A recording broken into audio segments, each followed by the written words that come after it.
should SEO and social inform each other? And I think that's from the information you're collecting from social interaction and from SEO data. How do you utilize those different platforms and bring them together in one strategic plan? I do think that the benefit of social media, though, is you can kind of rapid fire test some different things and see what's going to resonate to be able to build out more topical authority or content on your website. We have found that social media is now part of SEO. It's not, they really shouldn't be looked at as two separate things. They should be looked at as a cohesive part of the same strategy. And so in that regard, one thing that we have done internally is we talk about SEO in a way that we know people are familiar with it. If you're primarily targeting millennials, Facebook typically is going to perform better than TikTok. You know what I mean? So making sure that you are testing out your different social media platforms is going to help you also to know where your audience is and which one is resonating the best.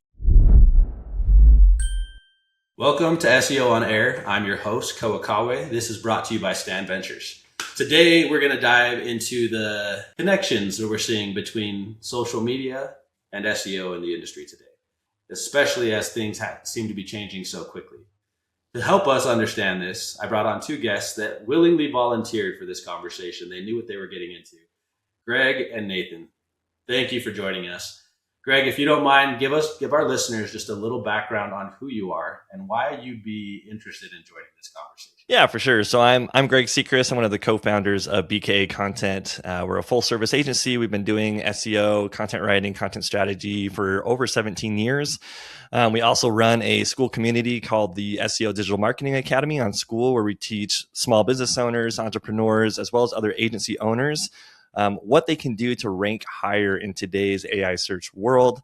I'm huge about YouTube. I'm huge about social media content. I really do feel that the landscape has shifted a bit, that AI kind of provides that anonymity that the old school SEO used to provide. And now branding is just so important, especially in this world of AI search and social media video, especially YouTube, Reels, TikTok, that kind of stuff, in my opinion, is more important than ever with the way that this is shifting. So that's why I feel like I probably am a good candidate to be here on this conversation. But I'll turn it over to you, Nate. Yeah, thanks for joining us, Greg. I appreciate it. So I do have to say, first of all, that Greg and I met, he may not remember, but it was years ago in Salt Lake. We were at I don't remember what the conference was, but we had a conversation for a couple of minutes, and I remember it. It was impactful for me enough then. Well, hopefully it was impactful in a positive way. Yeah.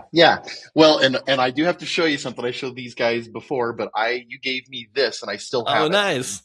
It's a drink coaster. I have it on my desk. That's so cool. Yeah, we need to refresh his swag if it's been a few years. I know. Or I need to make mini mouse pads again, right? That was the funny thing, is they're like, is it a coaster or a mini mouse pad? So aside from that, Greg and I are not located too far apart in geographical area here in the United States. We're in the West. But my name's Nathan Hawks, and I own an agency called Arcane Marketing. And Arcane Marketing has been around. This is our 11th year. Prior to that, I worked at another agency for about 9 years and kind of got a really good feel of the landscape of digital marketing. I was reminiscing with somebody the other day, and I was thinking, when I started Arcane Marketing, I kind of wish I could go back to those days, because it makes it feel like digital marketing was easy. It was really straightforward. And that's not the case today. And you know what? I love it. I feel like we are in some really exciting times. And I definitely I'm like way excited to talk more about it. But our Arcane Marketing, our specialty is we just do 6 things in particular. It used to be 5, and then I think AI really came on the scene pretty strong. But we do SEO, and that's been our primary category for a really long time. We do social media ads. We do paid ads. We now do AI, or GEO, I guess, as everybody's calling it, right? And we also build a lot of websites. And our biggest category, probably in the last 18 months, has been video. So that's where we are really crushing it right now, is on video. So that's Arcane Marketing. We just do those 6 things. Outside of those things, I've had lots of requests to do lots of those things. And my goal is not to be the end-all, be-all person. I just want to be an absolute ninja and really good at just a couple of things. And so that's where we've tried to to center around. So like email marketing, that's not my game. And the graphic design, we can do some of it, but that's not our specialties. And so, but we stick within our core pillars, and I am confident in saying we do perform really well at those. I appreciate you guys joining us today. I'm going to open up with the first question for both of you, which is more around like the traditional SEO. But is the traditional search funnel breaking? Yeah, I think it is. I mean, with zero-click search, it's different, right? Like, Nathan, I love that you said that. It was so much easier even 4 years ago, right? Because SEO was really designed as a wide net to bring in net new people who had never heard of you before, to intake them with either a blog post, a page, something on your site, right? That has really changed because now AI is just giving the answer. So your website, the SEO on your website has really changed from, and I'm not saying it doesn't completely work, because it does still for certain industries. It's just lessened quite a bit because AI is now giving the answer. So that person is really just going to that source at that point to either have a transactional interaction with you, or learn more about the thing that they just kind of heard about, or to just double check that you actually exist and are a brand, right? So I don't want to say it doesn't work, because it does for certain industries still, but the strategy is changed. I don't know what you think about that, Nate. Yes. One of my favorite things to debunk and work on and challenge in a very tough way is the thought that SEO is dead. I actually get kind of annoyed hearing that, because how many times over the last, let's say 15 years, Greg, have you heard SEO's dead, right? When Twitter and Facebook were a big deal. Ever since Google started, right? Ever since they started. But the reality is, and this is how I think of it, is that I remember that we would go through this question funnel. It felt like it went the same way no matter who we were talking to. Somebody would call and they would say, "Hey, I really could use some help with SEO." And we'd say, "Fantastic. Tell us more about it. Like, what are you hoping to accomplish? Like, let's make sure that we're doing this the right way." And they go, "Oh, I just really want to rank really well." That would be their first comment. And you'd go, "Okay, fantastic. Can you tell me more? Why do you want to rank?" And they go, "Oh, well, I'm really interested in getting new traffic and traffic to my website." So the answer is that if we just increase the traffic, we've done our job. Well, no. Okay, so tell me, why do you want more traffic, right? And you'd go through this series of questions, sort of peeling back the layers of the onion. And we would find that the end result 100% of the time was, well, we just want to make more money. That was the most simplified end result. And here's what is changed. This is what gets so exciting for me, is that making more money now is a byproduct of doing good marketing. It's not the reason that we do marketing. I think that the reason has changed, and this is something that we probably ought to discuss more, or maybe just in the general digital marketing community. And there is a fair amount that goes on around it. But the ultimate goal of digital marketing is to improve your brand visibility. That's the ultimate goal. That's the pinnacle peak at the top. And there are byproducts of having visibility. And it could be a future in the industry. It could be becoming an authority on a topic. It could be that you're the best rheumatologist in the state of Colorado, or it could be that you're the best HVAC guy in the city of Houston. There's a number of different things that can mean. It could mean that you're opening a second practice, or that your revenue growth by 40%, something like that. And anyway, so the goal of SEO used to be simple. It used to just be make more money by attracting more people because Google recommended you. And now it feels like it's a multifaceted piece that isn't just that simple, right? Sometimes people would say, well, we do want to rank better. And you know what? Good rankings happened when we did good SEO, but that wasn't the reason why we did the SEO. And so I would argue that when we start at the top and look at this, of the end goal of doing digital marketing in whatever capacity, whether that could be content creation, link building, social media, et cetera, all of the different ways, is to get brand visibility. And I'm glad you brought that up, because I think that is the shift, right? Because a lot of times, 5 years ago, you could kind of skip the branding if you could have the right piece of content or the right keyword ranking for a specific product or service, right? Like that was the easy, like ideal goal that you wanted, was just to, you had exactly what they needed. You skip the branding, you skip all those touch points, all that stuff with SEO to get them in. But that is not the case so much anymore. To your point, SEO and digital marketing is definitely now aligned with branding. That's the way AI search is really going at this. And so, yeah, you cannot, put the cheat code in anymore, so to speak, with SEO. That has gone away with zero-click search and AI overview for lots and lots of industries. So, yeah, you do have to be much more conscious and cognitive about what you are doing to push a brand and help people understand that the brand is what you're pushing versus just skipping the line and getting them right up to the customer counter. So I don't know if I'm behind on strategy or or just in a different phase here, guys. We have a lot of agencies that come on and say the age of the data is kind of past, maybe, like that. There's a new phase of data that's coming in, but the old data was impressions, it was clicks, it was tracking all these things that made a customer believe that the campaign was being successful, but were more vanity metrics to make a marketing agency feel like they could keep their customer longer. And a lot of agencies have said they've transitioned away from reporting on any of that to strictly just not ROI, but revenue and what they've helped generate. What you guys are saying feels like a push that's saying you're investing in the future of your brand, not in direct revenue generation today. And that seems to contradict other things that I've heard from other agencies.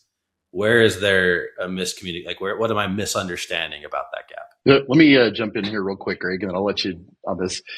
Look, I think that you can't go from one extreme to the other. What ends up happening, at least my experience in doing this for 20 years, is that you get a gradual shift that happens. It's usually very rarely just a snap, here's how it is. Yes, those other pieces were vanity metrics. And yes, data is still important. I don't think you can miss out on those things. It's not a bad thing to report on those, but we just know that those things have a lower impact than they ever have on what the end result needs to be.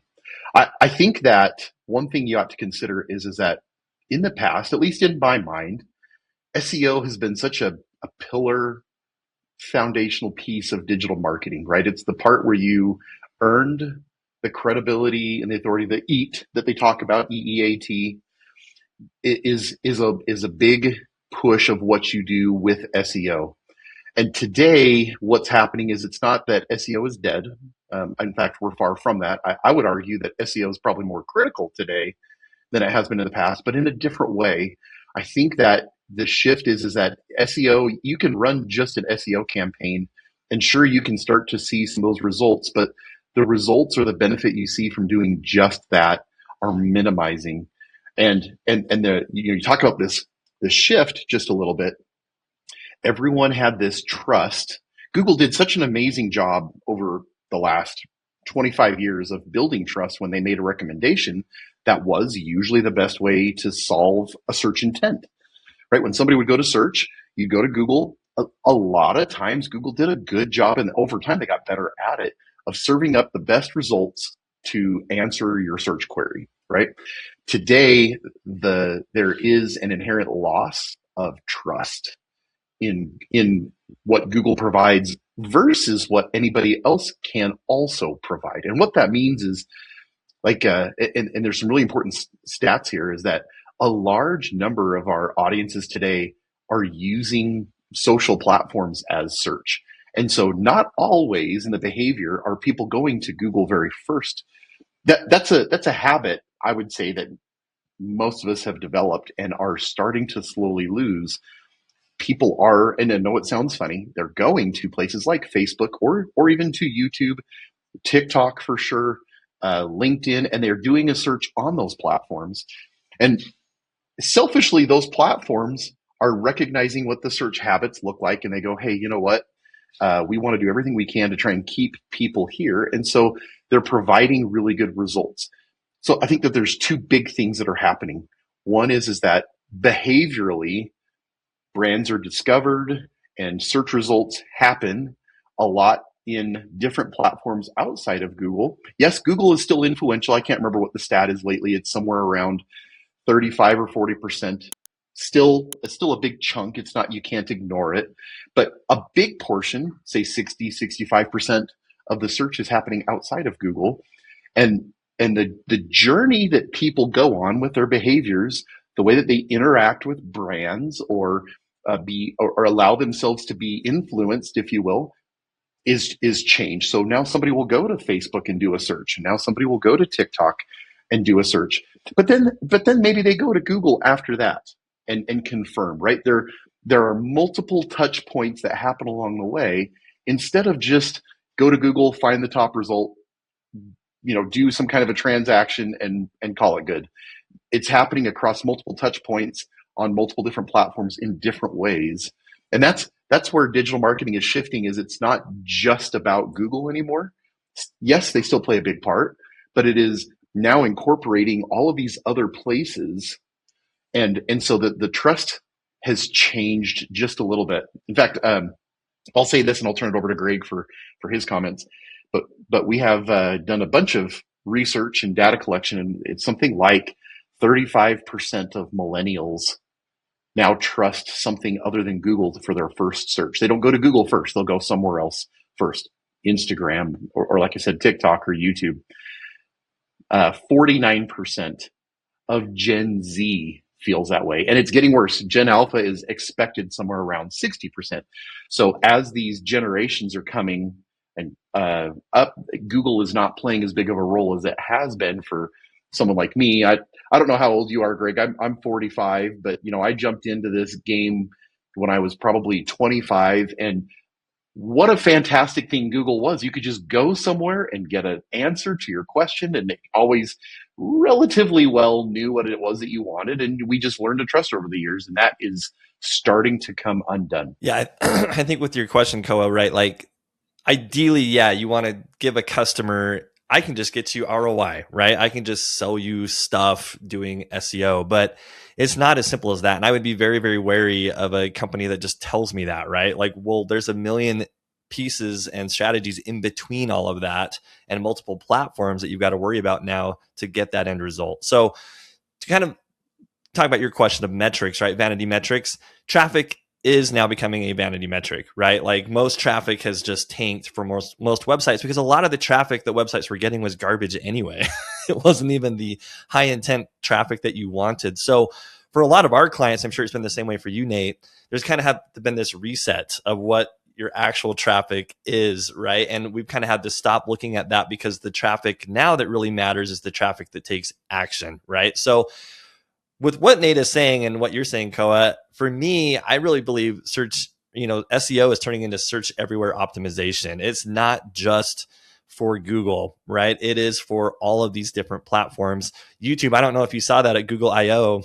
They are, integrating an Ask YouTube AI feature where it is literally chopping up pieces of videos to give people a step 1, step 2, step 3, step 4, step 5 plan on how to do something. That is SEO at its core, right? That's a very exciting opportunity, especially from a video perspective, where a lot of companies are not doing enough video, in my opinion, to be able to really give themselves the advantage. So there's a really unique opportunity right now for YouTube, especially with SEO in an agentic world where, we've talked about this before, Koa, YouTube content is cited 200 times more than any other type of video content in AI platforms. Not just Google, ChatGPT, Perplexity, they are citing YouTube 200 times more than any other platform. So this is a really big opportunity for businesses right now to make sure that they are adding more video, social media video, which can be repurposed across multiple platforms. I know we're going to talk about that a little bit later, but this is a fantastic window of opportunity to get in and start doing that, because I'm pretty sure Google's plan is to turn on, Ask YouTube by the end of the summer. I appreciate that, guys. I think that you both touched on something that transitions us into our next question, which is, should SEO and social inform each other? And I think that's from the information you're collecting from social interaction and from SEO data. How do you utilize those different platforms and bring them together in one strategic plan? Yeah, I think for us, I mean, a piece of content that hits, that gets a lot of traffic or surfaces very, very well in search, typically will always be a very good video, right? Like if you make a social media video about that really high ranking, piece of content that you have, it typically will hit. And it's vice versa. If you have a piece of, video content or social media content that is performing very, very well with impressions and engagement, creating a written piece about that will also typically do well. So in my opinion, I think that they feed each other very well. I do think that the benefit of social media, though, is you can kind of rapid fire test some different things and see what's going to resonate to be able to build out more topical authority or content on your website.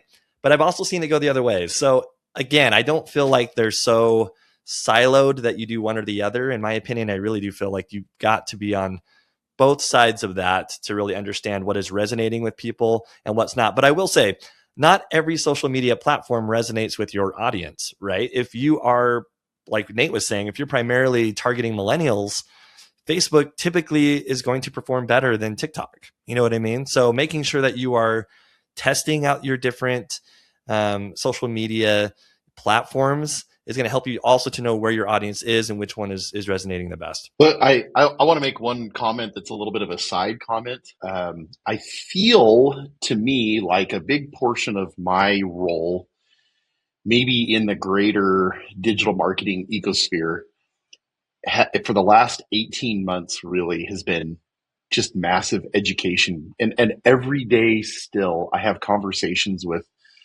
clients, current clients, business owners, people who are looking for help.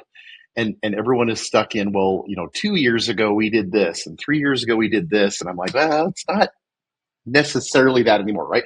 So I spend a lot of time doing this education, and what a breath of fresh air it is to have Greg on here to I would say validate some of the things that I know that I talk about pretty heavily and I'm passionate about. So Greg hasn't said a single thing yet that I disagree with. Like, I just can't agree more. Man, that's a lot. That's a lot of pressure for me, Nate. I'm a little. We're not all the way through this podcast yet either, so let's give him some time to. Okay, well, but I do want to point out a couple things in this education that I give to people, and I've even worked on. I've got a presentation I've started to send to people that takes all of the stuff I'm telling them and puts it into a written, presentable format in a PowerPoint that helps. What we have found, in fact, it was Google I/O of 2025 where they came out and made it. Was, to me, Google I/O of 2025 was a shocking conference, and 2026 just built on that. In 2025, Google made some affirmations that we had suspected but had never been given confirmation on, I guess is the best way to say it. And they talked about that social media in all of the different platforms now is openly being indexed and categorized and used. And I have witnessed personally, in fact, I used ChatGPT, a paid version of ChatGPT for 18 months. And then this last spring, I feel like I made a change, went to Claude. But I have seen, as I've interacted with AI, references to posts in Facebook and in LinkedIn in my questions. And it caught me off guard. I thought that was really interesting, right? I bring that up because what that means for digital marketing, and this is where I feel like a lot of people need to get their mind wrapped around it, is that social media is something you can do on its own, and it is helpful, but you get this multiplier effect when you're using it in the same way with SEO, with content. And we have found that social media is now part of SEO. It's not, they really shouldn't be looked at as two separate things. They should be looked at as a cohesive part of the same strategy. And so in that regard, one thing that we have done internally is we talk about SEO in a way that we know people are familiar with it, but we've really tried to change our vernacular to just say digital marketing, because now SEO is important. GEO is a layer on top of that is super important, and that's fed by both social media and video. Those are all parts of digital marketing, and when you pull one away or separate it out, yes, you can specialize in those things, but I feel like you really miss out in the value of what you can get with digital marketing. So a case in point, and this isn't new. I'm sure Greg's been talking about this for years. We have been talking about for probably 10 years with our clients, like we should be doing videos and putting them up on YouTube. And I remember because getting a YouTube video ranked in and to show up for a search query in Google was way easier than a page on a website just to get that video referenced, especially if it was really specific, like an FAQ or an answer to a very specific question. Today, what we have found is that I think that statement is probably more true than ever, is that if you're looking for a really efficient way to do digital marketing, in my opinion, the fastest, most effective way to hit all these different touch points is start by making a video. Then you can take that video, you put it up on a platform, like we always recommend YouTube overall, but put that video up on YouTube, write out a good description, a good title, etc. Pull that video over to your blog, put it on the blog. Maybe that video, let's say it's an FAQ, right? You answered a question. So you state the question, maybe as your title tag in your blog. You state that question as the very opening line, if you will, in the video. And then you go off for as long as you want to, giving all the detail needed to answer that question. That video now sits on your blog, but then you can transcribe that video. And it doesn't have to be an exact transcription, but essentially that transcription is now the written text. Well, then now that you've got that, you can take either parts of the video or the whole video, and you can put it on all of the different social platforms, whether that's it's in YouTube, but maybe you can put it on TikTok and in Facebook and in Instagram and even Pinterest, amongst other places. Nathan, let me jump in. I like where you're going with this, but I want to take a step back if you don't mind. When we talk about like optimizing SEO, it was very clear that you did the website, right? Technical and every other blog and content and FAQs and everything that you could answer to like present what you do. When we talk about search engine, like search everywhere optimization, now we're talking about videos. Now we're talking about Facebook. We're talking about Instagram. But the strategy on each of those platforms is not necessarily the same as it is on the website. And I know that, Greg, from our past conversations, you referred to like just get a video out there.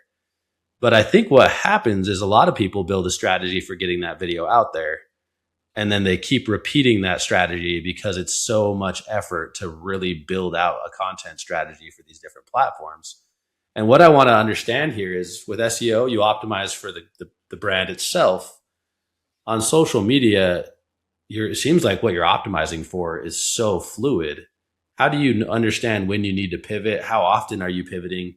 What's the content strategy for these other platforms? So let me just clarify really quick. Don't just make a video, but the point of YouTube is, what I mean by that is start making videos, right? Like it's time to start making videos. And what I mean by that is YouTube is a little bit different. The algorithm is awesome on YouTube because it is one of the best salesmen that you can hire for free, because YouTube really cares a lot more than any other social media platform to show your video to the right person. Facebook, TikTok, they're using a different metric. They're looking for how many milliseconds are they watching, and are they watching it a ton? Are they engaging with it a bunch? YouTube does the same thing, but YouTube tries a lot harder to keep your video alive and keep pushing it in front of people. Like they never really truly give up on your video, whereas some of these other platforms do if it's not going to hit very, very quick. And I can see you got a question, Koa. Yeah. It's an interesting thought that they don't care if it's exactly what you're looking for as long as you're engaging in it. The Facebook, the Instagram, the TikTok, they just want you to churn inside of the content itself. Now, there are still good metrics there, though, right? Like you would assume that if you get a lot of impressions, a lot of views, that you are resonating with a certain group of people. But I feel like on all the platforms, the goal is to get a following. I think the power of following is so important in today's world of AI search. With branding, right? You've got to have people that are following you, that are checking in with you, know who you are, because I will tell you this, we've done a ton of testing with this over the last 18 months to 2 years. My brother and I started a lawn YouTube channel as a test, okay? We are not creating our own products or anything like that, but we wanted to see, SEO is a very hard market to make videos for. If you look at my BKA Content YouTube channel, the view count's way less than like our lawn channel, right? There's just more people interested in mowing their lawn than there is in doing SEO. But what has been so incredible to see over the last 18 months is if I tell somebody hey, go and buy this grass seed or go and buy this fertilizer, they do it.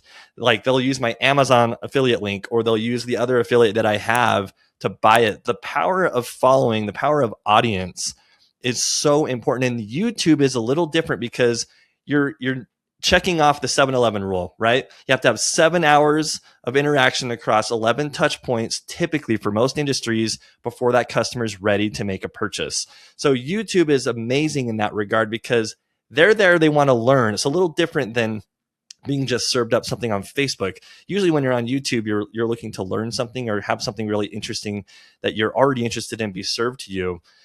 But you start with answering the most common questions. If you're a business owner, the most common questions that you answer every single day for your business most likely are the same things that most people are wondering about you and who you are. So starting there is where I would suggest, if you don't know where to start with a content strategy on YouTube, pull the 10 most common questions that you answer every single day and turn those into 10 videos.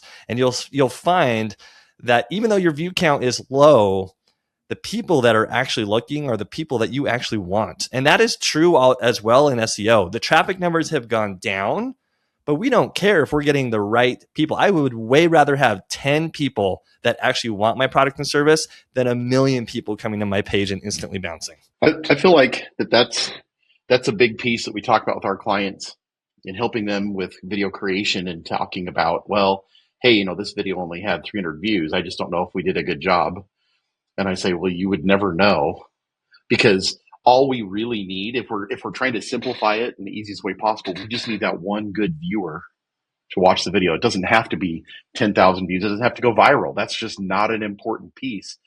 But if the right person gets influenced by that video, then that did its job. And it could be off a video that had 50 views, maybe less, right? So you can't always assume that the success of the video is off of how many likes you got or how many comments or how many views. And YouTube's very different, right? Like for YouTube, the algorithm does work differently. They really want to niche down. So the problem where most people don't see success on YouTube is they make a video about this, and then they make a video about something totally different. And then they make a video that's not even really related, but they just thought that somebody might be interested in this thing, right?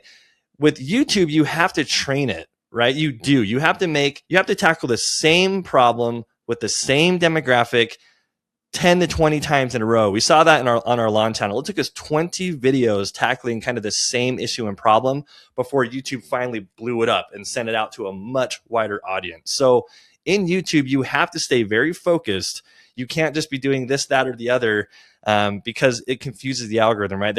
Who is the actual person that you're talking to? Once you find that person and YouTube finds that audience, then you can start dabbling a little bit with some of the other things that have to do with you. But that's where most people go wrong with YouTube, is they're just not focused enough. And that's why their view count stays really, really low, and their engagement rate and the watch hours are really, really low as well. So I think one other point that we need to make sure we bring up is that creating videos, like I like what Greg said, start making videos, right? I talk to people a lot about, you didn't just turn 5 years old, decide to jump in the deep end of a pool one day, like you had to learn how to swim, right? You didn't go to the gym one time for 20 minutes and all of a sudden you were jacked.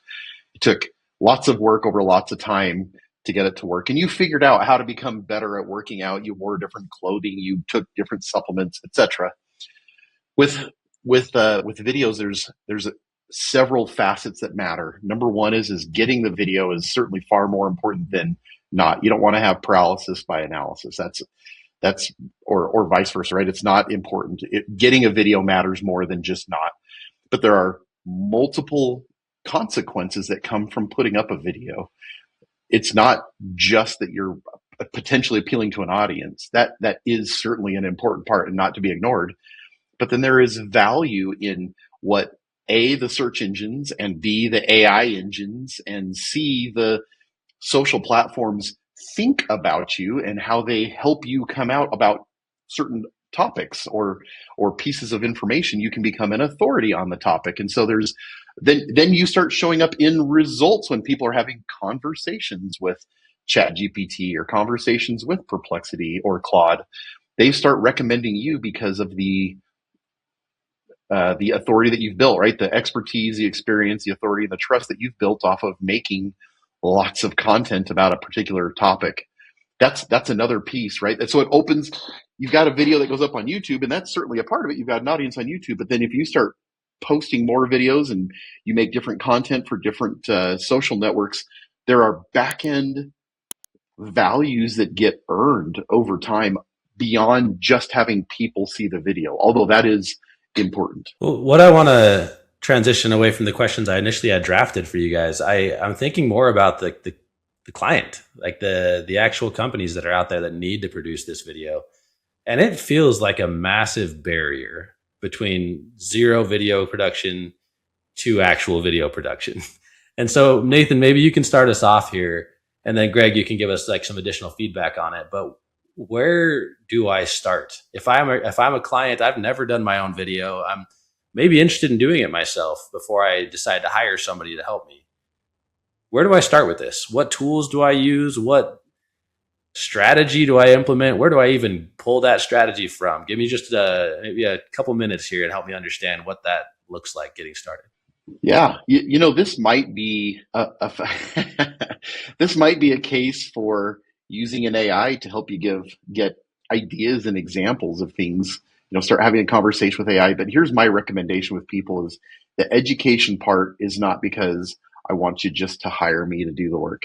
Yeah, you can hire us, and yes, we do a good job. But regardless, these are things you should be doing on your own, because it's going to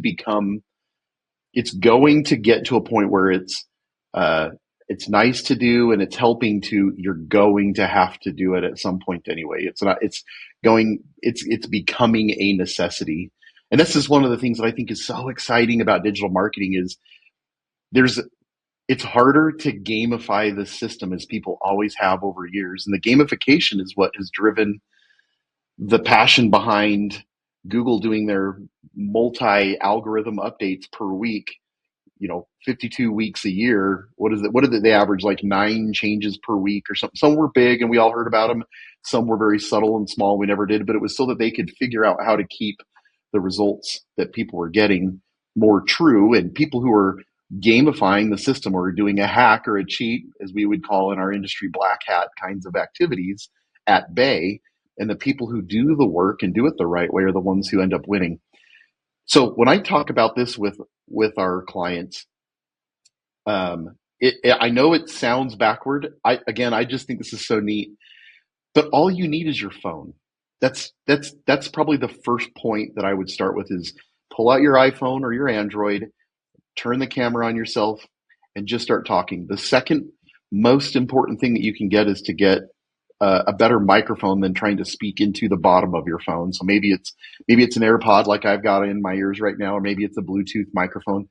Audio is actually the most important part of the video, believe it or not. But beyond that, you could do things like you can improve lighting. You can sit in a room like Greg is that looks really nice and colorful and gives you a nice aesthetic.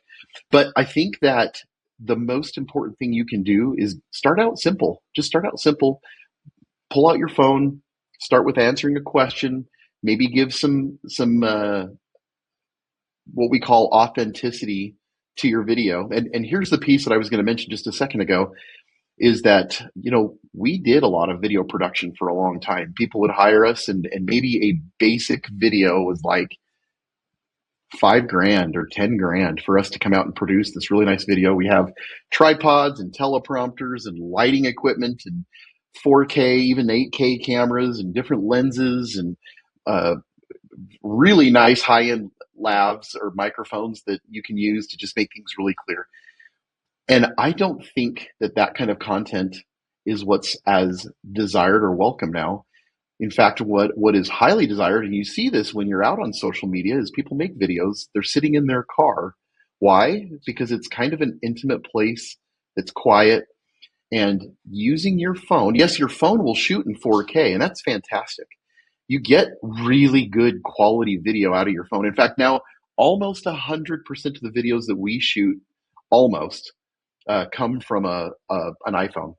So we're using an iPhone almost exclusively for those things. But the polished look of a really nice video comes across, generally accepted now, as staged and scripted. And that is not the authenticity or the raw that back end that people want to hear and see from people. You're a healthcare provider, and you might say, as a healthcare provider, maybe you're, I don't know, maybe you're an oncologist, and you just want to just say, oh, I see so many people have this issue, and I just want to educate people about this. I'm so passionate about it. If you made these changes, maybe you wouldn't have to come see me. That feels real. That feels truthful. It doesn't feel like you've scripted out something that is polished and looks nice. Beyond just doing a simple thing like an iPhone or your phone, let's just say a phone, and maybe an AirPod or some kind of Bluetooth microphone. Beyond that, a little bit of lighting, and then maybe the next thing is to have a good script, editing. I wouldn't say software, because there's so many options, but there are lots of options to help you improve editing on your videos. And when you get good at doing videos, right now, like you mentioned just a second ago, Koa, that there's this big, it feels like a cliff or this big change to get into doing videos. And I think that I want to tell people it's not as hard as everyone believes that it is. I like that you let off with the authenticity and like the strategy behind it. I might actually turn some time over to Greg here to have him kind of give us some of his like best practices for the practicality of like implementing it. But I do think that like asking an AI and getting like, hey, what are people really looking for? But also I love that you wrapped up there with like, what do I want people to know? Like, what are they really not understanding that I can help with? And I love that thought of like, how do I make things better for people by producing this video? I really like that. But now, Greg, I'll have you kind of bring it back into like the exercise of this, like and if you can get practical with me, like I love the iPhone comment, because I do think that's everyone's starting to see it. If you show up with a whole film crew and you film this video, it's just not going to perform better than an authentic piece of content that you produce just right from your phone. I think it's really cool to see that. But again, it still feels like I don't know, once I record this, what do I even do with it? It's still such a big gap in that tech side of things. Help us understand that side of it, Greg. Yeah, so this is where AI is amazing, right? Because agentic AI, you can, and then we do this all the time for clients, is we take a look at the top YouTube channels that are within their space, and we use an AI agent. You can use anyone that you want to go through, analyze the top 10 to 100 videos that got the most views on those channels, and basically do a big analysis for you, right? What were the topics that hit? What were the ones that flopped? And it'll be able to analyze and tell you who the demographic is, who the audience is. It'll give you ideas of things that would be similar but not direct copies of them that you could take a different angle on. That is where you succeed from an SEO kind of strategic standpoint with YouTube. Again, you can repurpose. I don't have to come up with all the strategy myself. That's the exhausting part of this. But you're the human filter, right? You get that. You still have AI still needs a human filter to be like, I like that, or no, that's stupid, I'm not going to do that, or hey, I really love that one, right? But as the human filter, absolutely speed yourself up. I mean, the time it would take you manually to do that is insane, right? Like people used to pay tons of employees to go and do that research, but an agentic AI can now do that in an hour, you know what I mean, or less, and look at 50 different channels. So, for anyone who wants to understand the strategy behind it, which videos might hit, that's kind of how you would do that, right? But here's a really interesting thing. I'm glad that Nathan brought this up. You do want it to look good. It doesn't have to look, high stage production quality, but it needs to look good, because this is what shocks me. There's almost more users now using their televisions to watch YouTube now than any other device. That like shocks me. And that was a stat that they shared at their last Google I/O, or the last YouTube meeting that they had, is it's mostly TVs now. That's actually like the biggest device of people watching video content. So you don't want a garbage 720p video. Like having it in 4K is important, because if it looks horrible, people are going to not watch it. You know what I mean? But even with that said, the content is what matters the most, right? There are so many examples of channels where the production value is horrible, but they are massive channels. They get tons and tons of views. And that's because the information that they share is useful. And especially with the way that this is moving with Ask YouTube, a chunk of your video is going to be found that is useful and put into an answer to someone, right? So the value of your content needs to be good. Don't copy everyone else. Take what resonated from someone else, but put your own unique take on it, whether that's combative or just a different way to look at it or whatever. Your experience is the thing that gives your content value. And that is something that AI is ruining at scale. And that is how you win at SEO and social media content. Anything in this AI search world is putting your experience into the content that you create. I think there's one other part that's important too, Koa, that might, and I'm sure Greg knows this, but in your YouTube channel, as you've started to make videos, after it's gathered a little data, there's AI in the back end of YouTube that says, hey, your video about this topic did really well. We suggest, and then they'll give you suggestions on other videos to make and topics to cover that will continue to keep your engagement high. And so that's an aid after you're down the road. Maybe you've made 10 videos. It starts to get this information and says, "Here, try this next." We've used that a few times, and they've actually taken this to the next level. There's an Ask YouTube agent now when you upload a video, where even after the first like 6 hours, you can say, "Hey, how's my video performing?" And it will give you analytic metrics in real time of what parts of the video are resonating, which parts of the video kind of suck, maybe what you could do better the next time, maybe comments that you could add or pin to try and get more engagement. It's actually really interesting if you haven't tried that in YouTube Studio to ask it about specific videos. It'll give you a lot of insight into what went well with it and maybe what didn't. So there's a lot of information to glean, but to Nate's point, you would never be able to learn that unless you get started. Your first videos are always going to be way worse than the last one that you made. So you just have to get started and go. As I appreciated, the thought that comes to mind to wrap this up is that I've been using YouTube as my answer engine for decades. As a DIYer, I didn't go to Google and ask it like how to install a window AC. I went to YouTube so I could learn how to install a window AC. Watch you really just somebody can't do do that in text. Yeah. So there's like a new phase of we're getting our answers from people actually helping us understand how to solve our problem rather than just the text itself. The visual learning is really fast. And that's branding, right? If I'm watching someone explain something to me that worked, that's branding. That's fantastic branding from that person. And that is kind of that difference between just reading a faceless blog post from 5 years ago, right? So what comes to mind is This Old House. They had that TV show for a long time, but they have a really strong YouTube channel now as well. It's fascinating that I associate their brand actually more with the YouTube channel now than I did with the TV show back then. And I think people get really scared of like, well, I don't want to give away all my secrets and I don't want to tell them exactly how I do something. Throw all that out the window. Share everything, because by the time they try to piece it all together, they're just going to trust you and pay you to do it because they already believe that you know how to do everything. So give it all away. Show how you do everything. The confidence to give all your secrets and know they're coming back, because what you do is not super easy and not really always that much fun. Maybe this gives us good cause to say we should have another episode to talk about this, because there's so much that we haven't covered, right? But you asked the question, how do you make it simple? So the first is the equipment stuff, but then there is a brief format that we talk about, generalities. There's lots of little subpoints. We don't have to go into those. But here are the steps to decide how to make a good video, right? Because sometimes people go, well, I'm just going to vlog. Yes, you may get some good things, and that is good practice. But if you do it with a structure, with the right pieces in mind, I feel like videos come together a lot faster and easier because I make a lot of them every day.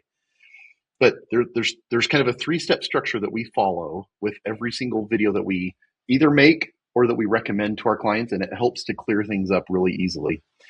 Number one is what problem or issue are you solving? So talk about, right? That's why FAQs are so great, is because you say, well, here's this question you have, and here's the answer that's going to solve your concern in one way or another. So what issue or pain are you able to talk about and solve for people? The second part is there something valuable that you can offer to people that you can teach them? Is there some point that you can bring up? And then the third one is, and oftentimes if you can do all three of these together, it does make for a higher chance of virality on a video. Again, not that important, but it does help with visibility. But the third one is can you do these things while telling a story? And so if you can solve a problem, teach a point, and do it while telling a story, I think that is just a really great way to think about how to make a video. In addition to that, the piece that a lot of people miss is that that's how you become personable. That's how you build a brand. That's how you get followers. That's how you get engagement. That's how you get your videos to be expand a little more. That's how you get attention for the search engines, attention in the AI engines, attention in the social platforms to recommend your videos more often. And so and again, there's a million other sub points and ways that you can refine it. But if you follow that 3-step process, and then I would also argue that it is difficult to do all of those things in less than 30 seconds. I think that 90 seconds, 2 minutes is kind of a good area, but it doesn't matter because long form video actually, in many cases, outperforms short form video. So 8-minute videos, 10-minute videos, 12-minute videos are doing really well in YouTube. So don't feel like it has to be a 30-second video. It doesn't have to be a trendy dance. It doesn't have to be some kind of a funny, silly thing that people think about.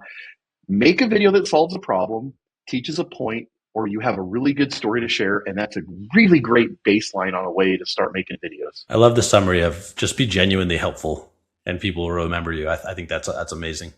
Guys, I appreciate your time. Hopefully we'll have you back for part 2 as we dive into anything we couldn't go through today.